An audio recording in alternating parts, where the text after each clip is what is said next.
Selamat malam untuk semua peserta DSI Bootcamp untuk kategori front-end. Kembali lagi bersama saya, Aileen, salah satu fasilitator materi front-end. Di pertemuan minggu ketujuh ini, kita akan membahas tentang React Fundamentals atau dasar-dasar dari React. Oke, apa saja sih yang akan kita pelajari hari ini? Jadi ada 3 poin utama yang akan kita pelajari. Pertama, kita akan belajar tentang apa itu React, serta mengapa sih kita harus memilih React. Lalu kedua, kita akan belajar tentang bagaimana cara membuat proyek React. Ada dua cara, yaitu melalui control command, command prompt, dan melalui VS Code. Yang ketiga adalah dasar-dasar dari React. Jadi React ini cukup simpel, kita hanya perlu mempelajari beberapa konsep dasar. Untuk konsep yang lebih mendalamnya itu tidak bisa kita bahas di sini, jadi perlu kalian explore sendiri. Tapi saya jelaskan saja bagian-bagian dasarnya. Jika kalian sudah paham dengan bagian-bagian dasar ini, kalian pasti sudah bisa membuat aplikasi kalian sendiri. Oke, kita lanjut saja. Apa itu React? React.js adalah library JavaScript untuk front-end yang paling populer dalam membuat aplikasi web satu halaman atau single page application. Nah, perlu diingat ya, ini jadi React.js itu kumpulan-kumpulan library sebenarnya. Library siap pakai yang bisa kita panggil untuk membuat user interface untuk web application kita. Tapi perlu diingat, cuman bisa aplikasi web yang satu halaman. Jadi nggak bisa kalau kita mau pindah-pindah halaman. React.js memungkinkan developer atau kita untuk membuat aplikasi web besar yang datanya bisa berubah-ubah, artinya responsif, bisa kita interaksi tanpa harus memuat ulang halamannya. Nah, terus kedua, mengapa kita menggunakan React? Ada beberapa alasan sebenarnya. Dari pertama, dia itu tanda kutip framework paling populer. Kenapa aku panggil pakai tanda kutip? Karena ya seperti yang aku bilang tadi, React.js itu bukan framework ya, melainkan library, kumpulan library. Cuman di Stack Overflow ini ketika mereka melakukan survei baru-baru aja, itu mereka mengkategorikannya sebagai web frameworks. Nah, dan bisa kita lihat di sini, React.js itu juara satu. Jadi kalau misalnya kalian belajar React.js, kalian bisa menguasai React.js, pasti kesempatan kerjanya juga bisa lebih luas. Karena ini framework tanda kutip paling populer sekarang. Oke, kedua, mengapa menggunakan React.js? Yang kedua itu fleksibel. Nah, jadi ada satu konsep utama dari React.js, itu adalah learn React once and write everywhere. Apa maksudnya? Ini maksudnya, React.js itu konsep utamanya itu bisa diimplementasikan ke berbagai macam platform. Kalian mau membuat aplikasi web, aplikasi mobile, aplikasi desktop, di Mac, di Windows, itu bisa langsung menggunakan React. Jadi fleksibel banget kalau kalian udah bisa jago React. Yang ketiga itu mudah dipelajari. Soalnya untuk belajar React, konsep-konsep yang perlu dipahami itu sebenarnya simple, kecil, tidak banyak. Akan tetapi jika kalian jago mengimplementasikan konsep-konsep dasar itu, menggabungkannya, kalian pasti bisa membuat aplikasi yang jauh lebih kompleks dan bagus, berkualitas tinggi. Lalu yang keempat adalah disupport langsung oleh Facebook. Jadi React ini sebenarnya dikembangkan oleh Facebook untuk mengembangkan website mereka beserta Instagram juga. Cuman dia bersifat open source, jadi bisa diedit-edit oleh para komunitas gitu. Nah, sampai sekarang ini masih disupport langsung oleh Facebook. Bahkan kalau kalian cek, katanya kontributor terbesar React itu sekarang itu full time employee-nya Facebook. Nah, kelima, itu memiliki komunitas yang besar. Kalau kalian berhubung React ini library yang cukup populer, jadi kalian kemana-mana pasti bisa menemukan orang yang bisa membantu kalian kalau misalnya kalian ketemu masalah. Jadi kalau ke Stack Overflow dan lain-lain itu kalian pasti bisa menemukan orang yang bisa membantu kalian. Yang keenam adalah performance lebih baik.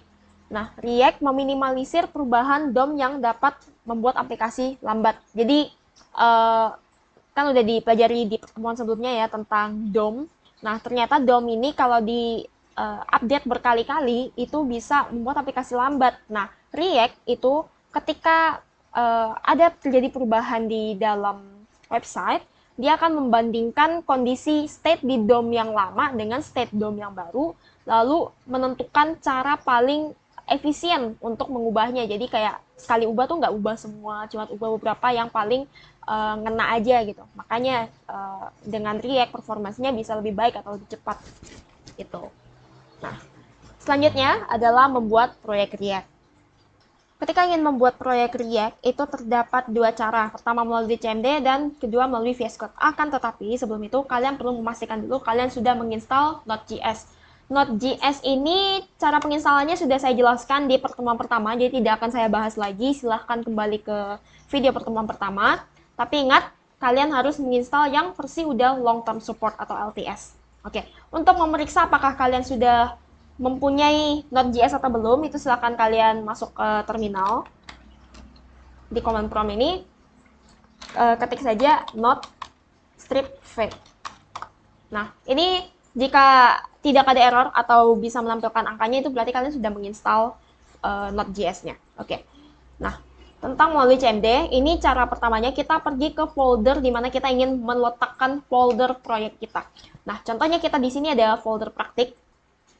Nah, saya ingin membuat folder proyek, artinya nanti akan muncul satu folder baru lagi di dalam folder praktik ini. Nah, kalau begitu caranya, berarti kita di dalam folder praktik ini, di bagian path-nya, kita klik sekali, itu kita ketik CMD. Dengan cara seperti ini, nanti CMD-nya akan membuka dari path itu juga. Nah, di sini kita ketik seperti yang di PPT, itu npx create react app, spasi, nama proyek. Tapi nama proyeknya tidak boleh mengandung spasi ya. Nah, oke. npx create react app, namanya React Basics. Nah, kalau udah seperti ini, tinggal klik enter aja. Lalu kalau misalnya belum pernah melakukannya, itu nanti bakal diminta untuk install following package. Klik Y saja, nanti dia akan install semuanya. Kita tinggal tunggu semuanya sampai selesai. Nanti ketika sudah selesai akan muncul satu folder bernama React Basics di sini. Dan di dalam sini dia akan mulai membuat mengunduh semua library yang bakal bisa kita gunakan dalam React ini nanti.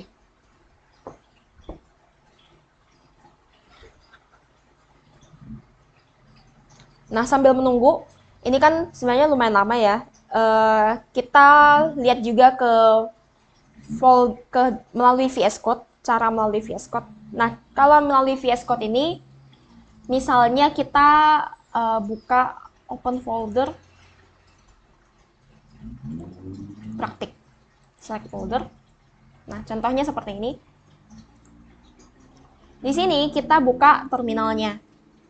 Nah, di terminalnya sini kita juga bisa langsung buat folder proyek kita, sama juga npx create react app, lalu spasi. Kalau misalnya kita ingin menggunakan folder praktik ini juga sebagai folder proyek, artinya tidak akan membuat proyek baru, itu kita tinggal ketik titik saja. Berarti itu artinya kita menjadikan folder ini sebagai folder proyek. Tapi kalau tidak, kita bikin nama folder barunya. Nanti akan dibuat seperti React.js, React Basics, misalnya React Basics 2. Kalau misalnya kita enter, nanti sama juga kita akan membuat sebuah folder proyek baru di dalam folder praktik ini. Gitu. Tapi tidak akan saya buat lagi karena kita sudah membuat melalui CMD. Masih belum selesai.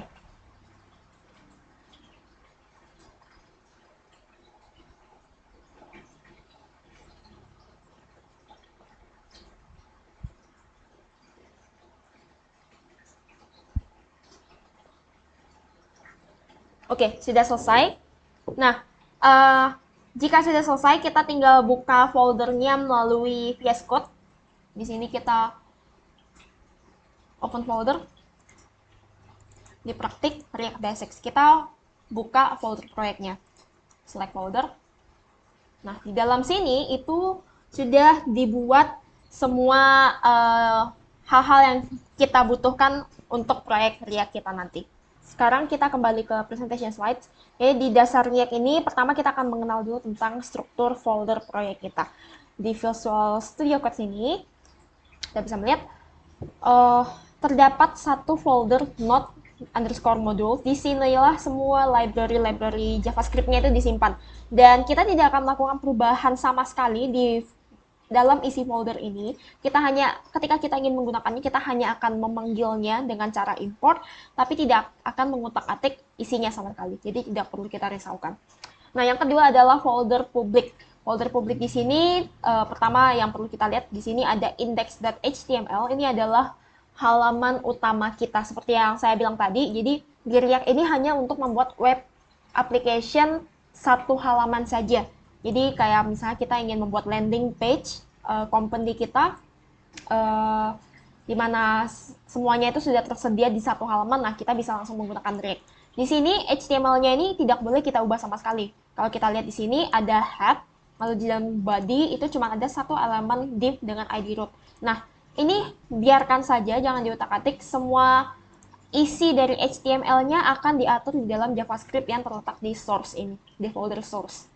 Nah, lalu selain dari index.html itu ada file-file yang digunakan untuk menampilkan gambar atau yang bisa ditampilkan di dalam websitenya nanti. Oke. Lalu di sini ada source. Nah, disinilah semua perubahannya kita lakukan. Jadi CSS-nya kita atur di sini, JavaScript-nya kita atur di sini, isi dari HTML-nya kita juga atur di dalam JavaScript ini. Nanti akan dijelaskan gimana cara mengaturnya. Oke, lalu di sini adalah git ignore. Git ignore ini menuliskan tentang folder-folder atau file-file apa saja yang diabaikan ketika kita ingin melakukan push ke GitHub. Nah, terus di sini package.strip-block.json ini menuliskan semua version yang digunakan di React project ini. Di sini package.json ini menuliskan apa ya, kayak shortcut dari script yang bisa kita gunakan ketika kita ingin menggunakannya di terminal. Jadi misalnya ya, di sini kan start. Kalau misalnya kita tulis npm start, itu kalau dilihat dia tuh langsung mengonversikannya menjadi React strip script start dan langsung akan membuka website kita seperti ini. Nah, ini website default yang dibuat bersamaan dengan proyek kita, tapi tidak akan kita pakai. Kita akan merombaknya satu persatu untuk melihat cara kerja React. Di sini readme, ini hanya hal-hal basic saja. Oke, itu saja untuk pengenalan struktur. Selanjutnya adalah JSX. JSX ini adalah syntax extension dari JavaScript. Jadi JavaScript tapi versi lebih powerful lagi gitu, versi lebih upgrade-nya lagi. JSX ini mirip dengan template language, namun fitur-fiturnya itu lengkap dapat menggunakan fiturnya JavaScript. Nah, ketika JSX ini dikompilasi, JSX ini akan menjadi JavaScript biasa. JSX dapat merender tanda kutip elemen HTML. Nah, kita langsung lihat saja ke VS Code mengenai apa maksudnya. Oke, jadi di dalam sini kita buka salah satunya saja. Nah, di sini kita lihat JSX di sini kita bisa memanggil app kurung siku buka app slash kurung siku tutup. Nah, ini sekilas kalau kita lihat itu mirip dengan tag HTML ya, padahal bukan. Ini maksud dari tag seperti ini itu untuk memanggil komponen yang ada di source ini. Nanti soal komponen akan dijelaskan lagi. Nah, di dalam komponen ini kalau kita buka di app, nah, itu kita bisa melihat dia mereturn elemen div, elemen header, image, paragraph, anchor. Kalau kita lihat sekilas, ini mirip banget dengan elemen HTML, tapi sebenarnya bukan. Kalau kita lihat di sini nih, contohnya ya, ini class name udah beda ya, padahal kalau di HTML itu kita bikinnya class, tapi kalau di sini class name. Nah, ini tuh sebenarnya JavaScript more like JSX sih. Dan ketika di-compile, ini bakal diterjemahkan ke JavaScript seperti dokumen create element div gitu. Nah, contohnya terus di sini dokumen create element header dengan kelas app header, terus nanti di append div-nya ini nanti di append child lagi ke app header ini gitu. Sebentar. Jadi misalnya ini div sama dengan ini header sama dengan, terus berhubung ini header kan anaknya div, nanti div append child dari header. Nah, ini tuh bakal diterjemahkan ke JavaScript seperti ini. Kalau kalian ingat ini materi DOM ya.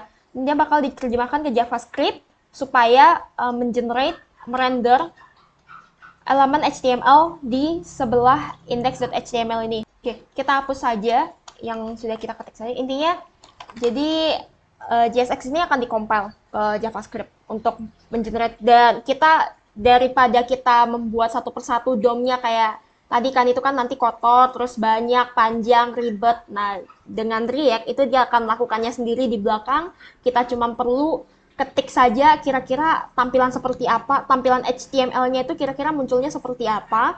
Seperti ini. Kan kita udah paham ya dengan cara kerja HTML. Jadi kita bayangin aja mau nampilinnya seperti apa, kita ketik bentuk HTML-nya, akan diterjemah.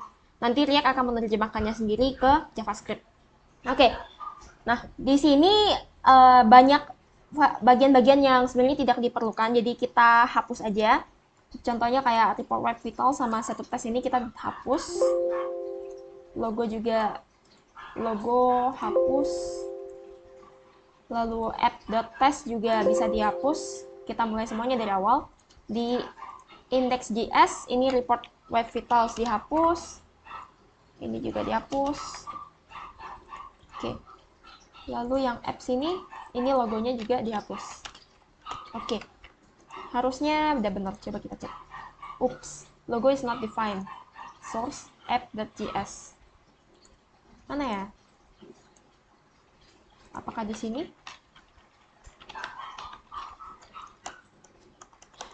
Harusnya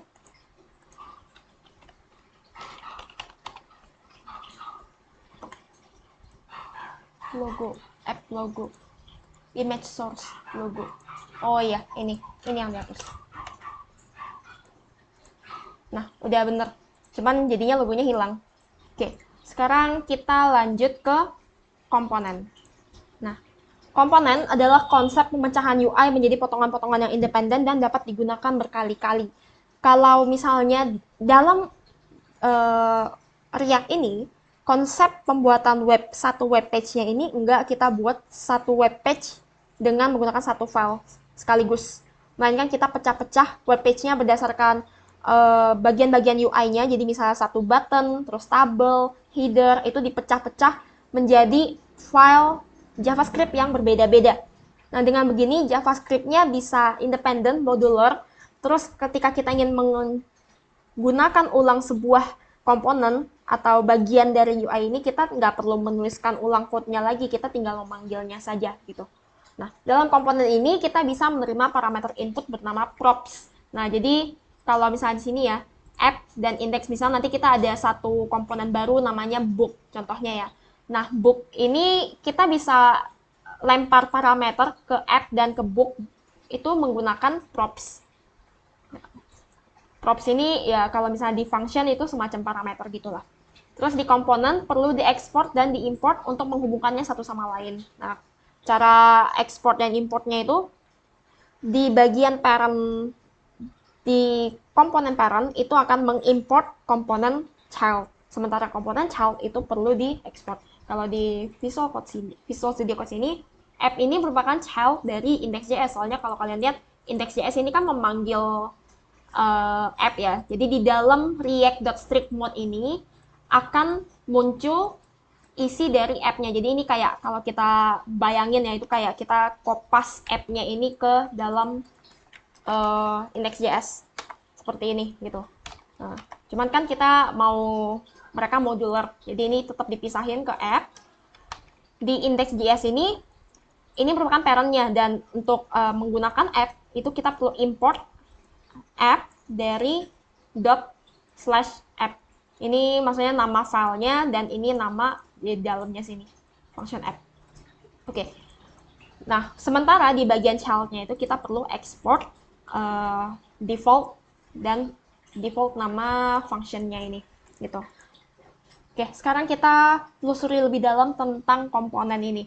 Jadi, komponen ini kalau kita lihat, di sini adalah function app, kurung kurawal buka, kurung kurawal tutup, dan di dalamnya ini kita return bagian HTML yang kita inginkan. Nah, kita coba hapus dulu isi HTML-nya.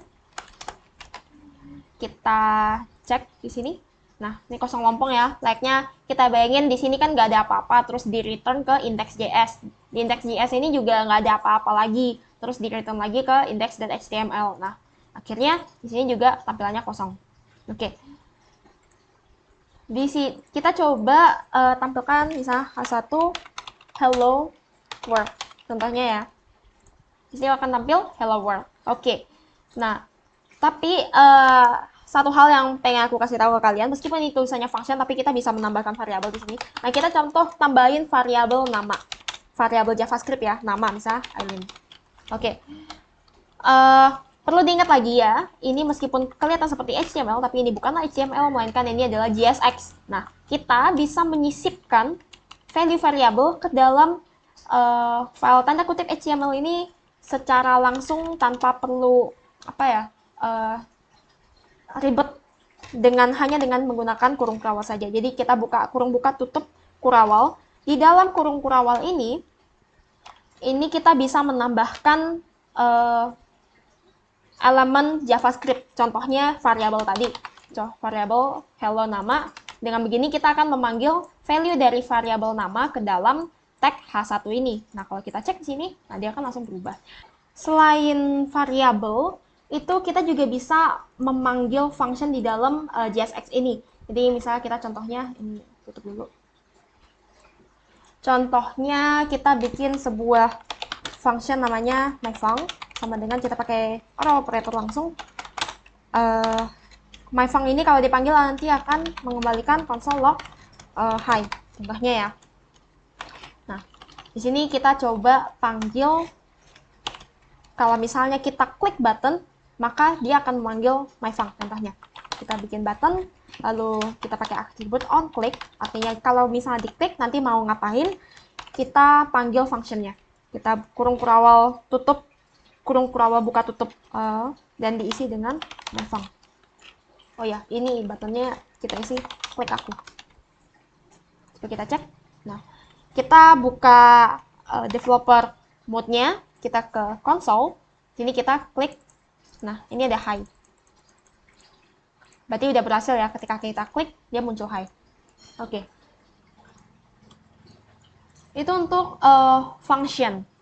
Sekarang bagaimana kalau kita ingin membuat komponen baru? Misalnya ya, kita ingin membuat komponen book. Kita buat di sini new file. Kita buat book.js. Nah, sebelumnya kita ganti dulu di sini language mode-nya sebagai React supaya dia sadar dengan tag-tag JSX yang kita pakai nanti. Oke, sini kita import dulu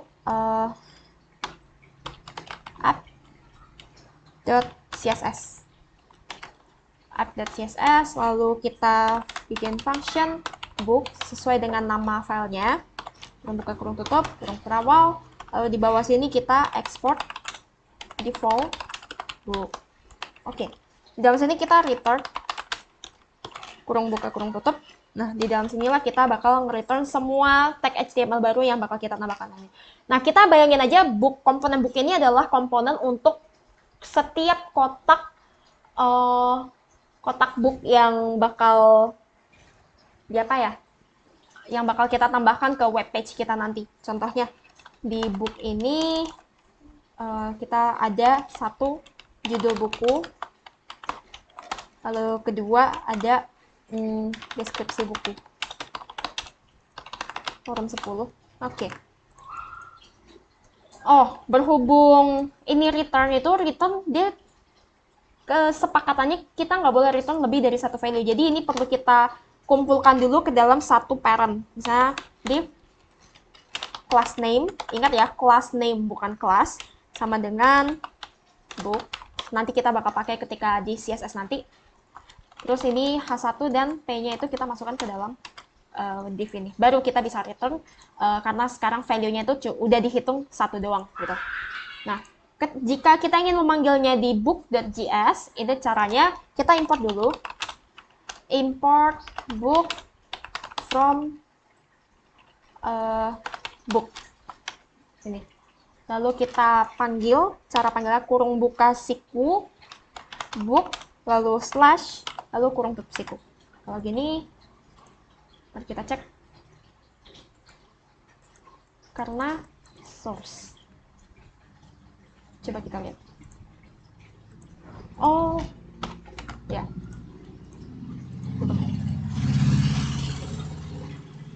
Gimana sih cara manggilnya? ./index CSS. ./index. Nah, kayak gini. Ya, udah. Sekarang udah selesai. Jadi ada masalah teknis sedikit ya. Oke, judul buku, deskripsi buku lorem ipsum.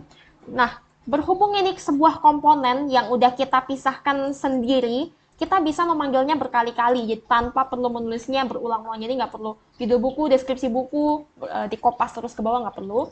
Kita tinggal kopas pemanggilannya saja. Kita panggil lagi 3 kali misalnya. Nah, di sini.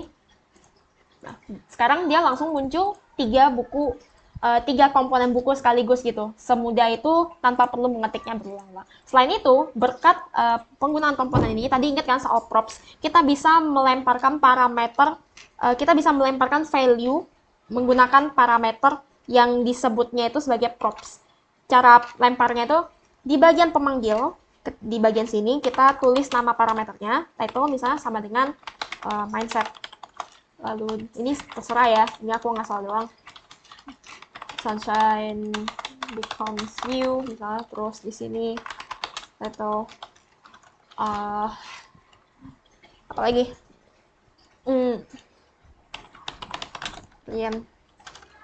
bener gak sih namanya, Korean Express. Nah, terus di bagian yang dipanggil, komponen dipanggil alias penerima parameternya, di sini kita tulis props. Lalu cara panggilnya di bagian yang ingin kita masukkan value ini, kita ganti dengan kurung buka kurung tutup kurawal, lalu kita panggil props titik nama parameternya. Sekarang kalau kita cek di sini, nah nama judul bukunya sekarang udah dinamis sesuai dengan parameter yang kita masukkan. Sama juga dengan message-nya, misalnya description-nya maksudnya. Next sama dengan aku self, misalnya aku self improvement. Sini novel romance. Di sini novel misteri. Oke. Lalu di bagian sini kita ganti bagian deskripsinya menggunakan props titik gas. Oh iya, lupa sama kurung kurawalnya. Oke. Kalau kita cek di sini, nah dia udah berubah juga. Oke, sekarang kita coba tambahkan CSS sedikit. Jadi gimana sih cara mengconnect CSS dengan JavaScript tadi? Tadi kan kita udah import ./app.css ini ya. Jadi kita di CSS ini bisa langsung kita panggil kelasnya tadi namanya book. Kita kasih border solid black deh. Kasih border radius 30 px. Coba kita lihat. Oke. Lalu width 50 px. Height-nya juga, tingginya juga sama biar kotak. Oke. Sekarang aku pengen mereka aku kumpulin dulu mereka ke satu div supaya bisa aku implementasikan flex. Ini book list, display flex direction, biarin deh. Lalu justify content space around. Coba kita lihat. Oke, udah selesai. Nah, ini untuk CSS-nya udah berhasil kita terapkan. Sekarang kita lanjut ke materi berikutnya deh. Nah, tentang useState. useState ini berguna, ini merupakan sebuah fitur di React yang berguna untuk memungkinkan kita mengubah value sebuah variabel ketika sebuah user berinteraksi dengan web. Contohnya ketika dia klik button atau hover ke sesuatu atau mengisi checkbox, mengisi input, dan lain-lain.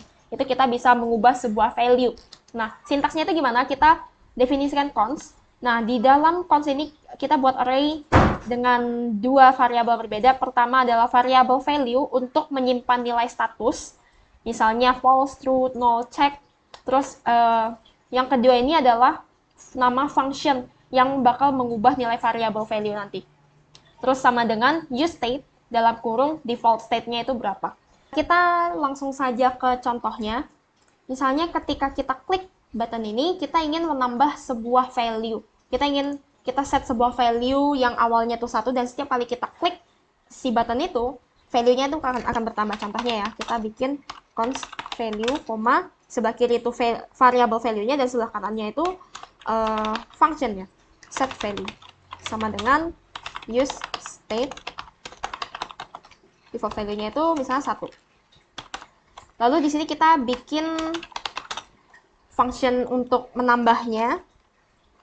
Misalnya add value, contohnya aja ya. Add value sama dengan pakai row operator. Nah, panggil nama function yang di sini yang udah kita tentukan sebelumnya, set value, kurung buka, kurung tutup. Di dalam function ini, parameternya adalah value baru dari const ini. Jadi misalnya value-nya itu kita mau value plus 2 contohnya.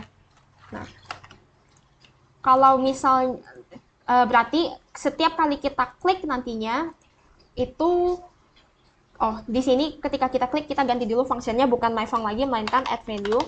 Kita panggil add value.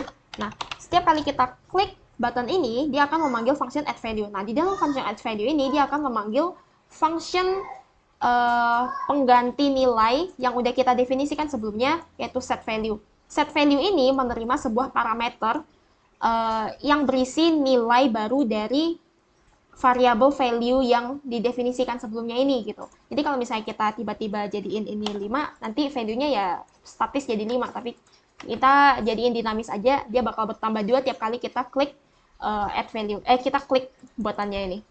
Oke, kita coba. Sekarang kita buka dulu konsolnya. Kita klik di sini. Belum ya? Sebentar. Kita harus console log dulu. Add value. Console log value. Coba kita lihat. Klik aku. Oke. Udah ditambah. Tiap kali kita klik, value-nya bertambah 2. Nah, ini untuk set value-nya. Nah, sekarang bagaimana jika kita tunggu, ini coba kita ganti jadi value 1. Sekarang kita lanjut saja ke yang bagian terakhir, yaitu use effect. Nah, use effect ini merupakan bagian yang bakal yang bikin website kita tuh responsif dengan semua kegiatan user interface yang kita lakukan. Jadi use effect ini bakal bekerja bersama dengan use state, yaitu memungkinkan kita menjalankan sebuah fungsi setiap kali nilai sebuah variabel status itu berubah. Variabel status itu yang dimaksud apa? Yang dimaksud adalah variabel value di sini.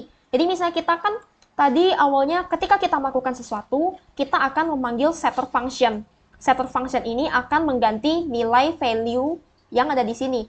Nah, use effect ini dia itu memantau nilai dari variabel value ini. Jika dia merasa nilai value ini berubah, maka use effect ini akan langsung menjalankan statement yang berada di dalamnya. Nah, ini sintaksnya di use effect, kurung buka, kurung tutup. Di dalam kurung buka, kurung tutup ini akan dibuat ada 2 parameter yang dia terima. Parameter pertama adalah parameter fungsi, parameter kedua adalah parameter array. Parameter fungsi ini berisi tentang apa saja yang akan dia lakukan jika use effect ini menyala, dijalankan. Sementara parameter array ini berisi nama-nama variabel yang akan dipantau oleh use effect ini. Oke, kita langsung ke contohnya aja. Misalnya kita mau bikin sebuah use effect. Kita buka kurung. Ingat tadi ada 2 parameter. Parameter pertama adalah function-nya. Sementara parameter kedua adalah array yang berisi variabel yang dipantau. Nah, variabel yang kita pantau ini adalah value. Lalu isi function-nya kita bikin aja. Kalau misalnya value-nya itu angka genap, dia akan console log ini adalah angka genap. Lalu jika tidak, maka ini adalah angka ganjil. Oke, nah ini untuk use effect kita coba aja. Misalnya kita coba ulang. Nah, ini kalau kita klik berarti ini udah berhasil ya. Tapi untuk suatu alasan ini 1 sama 2-nya itu kayak telat gitu. Ini adalah angka ganjil, terus kita klik dulu baru dia muncul angka 1-nya. Itu kenapa? Karena kan kita lihat di sini console log-nya itu terletak di dalam add value-nya ya. Dan add value-nya ini hanya dipanggil ketika kita sudah klik button ini. Sementara use effect-nya itu sudah berlaku sejak web ini dijalanin. Jadi kalau kita reload tuh, kita belum ngapa-ngapain aja, use effect ini udah berlaku. Dia udah mendetek value-nya itu 1 gitu katanya. Jadi dia langsung menjalankan function-nya. Tapi kalau console log yang di sini itu dia baru dijalankan ketika kita klik. Makanya dia kayak kesannya telat gitu. Nah, kalau ini kecil banget sih, tapi kalau pengen lihat dia berurutan ya, ini keluarin aja dari add value-nya. Terus kita cek di sini. Nah, ini. Jadi kita udah console log duluan, terus use effect udah mendeteksi dari awal value-nya itu ganjil. Ketika kita klik, set value-nya itu ke trigger, lalu value-nya itu bertambah 1. Ketika value-nya bertambah 1, use effect-nya juga ke trigger. Akhirnya dia muncul, ini adalah angka genap. Nah, itu. Soalnya dia bisa digunakan untuk bagian lain juga, misalnya kita ingin mengupdate sebuah variabel secara otomatis selain value ini ya, sebuah variabel secara otomatis, atau memanggil fungsi tertentu secara otomatis ketika kita mengklik sesuatu. Nah, itu juga bisa menggunakan use effect gitu. Sekarang kita lanjut. Nah, udah selesai berarti ya. Itu saja untuk pertemuan kita pada malam ini. Bagi kalian yang sudah menyimak penjelasan tadi, kalian bisa langsung mengisi form absensi. Perlu diingat, form absensi ini hanya dibuka hingga 23.59 nanti. Sekian untuk pertemuan kita kali ini. Jika ada kesalahan kata, saya mohon maaf. Jika ada penjelasan yang rancu, silahkan koreksi saya. Kita bisa berdiskusi bersama agar kita bisa mengembangkan diri lebih baik lagi. Sekian dari saya, Aileen. Terima kasih atas perhatiannya. Sampai jumpa.